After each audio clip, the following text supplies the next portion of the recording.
అందరికీ నచ్చి అందరూ మెచ్చేలాగా ఈ క్యాబేజీ బఠానీ కూర చేయండి, రుచి అద్భుతంగా ఉంటుంది.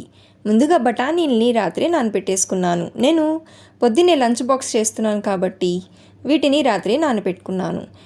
క్యాబేజీని ఇలా ముక్కలుగా కట్ చేసుకొని దీంట్లో నానపెట్టుకున్న బఠానీ, తగినంత ఉప్పు, పసుపు వేసి కొన్ని నీళ్లు పోసుకొని ఇలా క్యాబేజీ మునిగేంత వరకు మాత్రమే నీళ్ళని వేసుకొని ఉడికించుకోవాలి. ఇప్పుడు స్టవ్ మీద కడాయి పెట్టుకొని 3-4 టేబుల్ స్పూన్ల నూనె వేసుకొని వేడైన తర్వాత ఎండుమిర్చి, తాలింపు దినుసులు, సన్నగా తరిగిన ఉల్లిపాయలు వేసి వేయించుకోవాలి.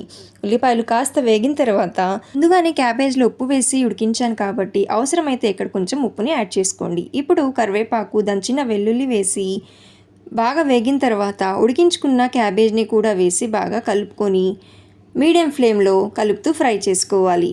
ఇలా మధ్య మధ్యలో కలుపుతూ ఫ్రై చేసుకోవాలి. ఇలా చేసుకుంటే పొడి పొడిగా చాలా బాగా వస్తుందండి.